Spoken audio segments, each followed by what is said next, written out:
অবাস্তব গল্পের মতোই বদলে যায় মানুষ। তাদের কাছে সোনালী দিনের স্মৃতিগুলো পুড়ে যাওয়া ফানুস। অতীতগুলোকে ওরা নিজ হাতেই মারে, আবার স্বপ্নচারীদেরকে প্রতারক অনুভব করিয়ে ছাড়ে। তারা কেবল ক্ষণিকের সময় নিয়েই আসে, তবে ভরসা যোগায় আমৃত্যু রবে পাশে। তারা মায়াবতী, তাই মায়া দিয়ে ঘেরা, কখন কি রূপ নেয় বোঝা যায় সারা। যদি সক্ষমতা থাকতো তবে মাইকিং করে বলতাম, কখনো কোনো মায়াবতীর প্রেমে পড়ো না। কারণ এদের মাঝে কেবল প্রেমই নয়, রয়েছে নরহত্যার মতো ভয়ঙ্কর ছলনা। না, বলছি না এরা হত্যা করে, তবে তাদের মায়ার জাদুতে মৃত্যু অবধি মারে। প্রয়োজনে চোখে কাঠের চশমা লাগাও, মায়া নামক শব্দ হতে দূরত্ব বেছে নাও। জানি বিরক্ত হয়ে যাচ্ছ আজকে, শুনতে যাচ্ছ না আর। স্টেশনে পড়ে থাকা পাগলটাও কিন্তু একসময় প্রেমিকই ছিল। সময় করে একদিন গল্প শোনো তার।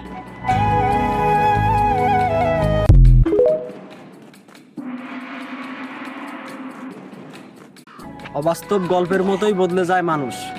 তাদের কাছে সোনালী দিনের স্মৃতিগুলো পুড়ে যাওয়া ফানুস।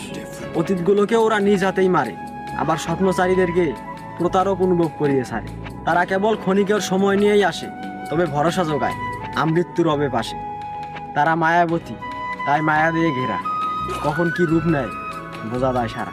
যদি সক্ষমতা থাকতো তবে মাইকিং করে বলতাম, কখনো কোনো মায়াবতীর প্রেমে পড়ো না। কারণ এদের মাঝে কেবল প্রেমই নয়, রয়েছে নরহত্যার মতো ভয়ঙ্কর ছলনা। না, বলছি না এরা হত্যা করে, তবে তাদের মায়ার জাদুতে মৃত্যু অবধি মারে। প্রয়োজনে চোখে কাঠের চশমা লাগাও, মায়া নামক শব্দ হতে দূরত্ব বেছে নাও। জানি বিরক্ত হয়ে যাচ্ছ আজকে, শুনতে যাচ্ছ না আর। স্টেশনে পড়ে থাকা পাগলটাও কিন্তু একসময় প্রেমিকই ছিল। সময় করে একদিন গল্প শোনো তার।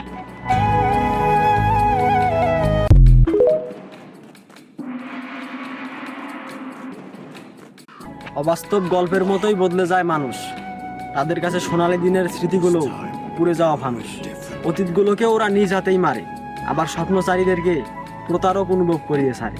তারা কেবল ক্ষণিকের সময় নিয়েই আসে, তবে ভরসা যোগায় আমৃত্যু রবে পাশে। তারা মায়াবতী, তাই মায়া দিয়ে ঘেরা, কখন কি রূপ নেয় বোঝা যায় সারা।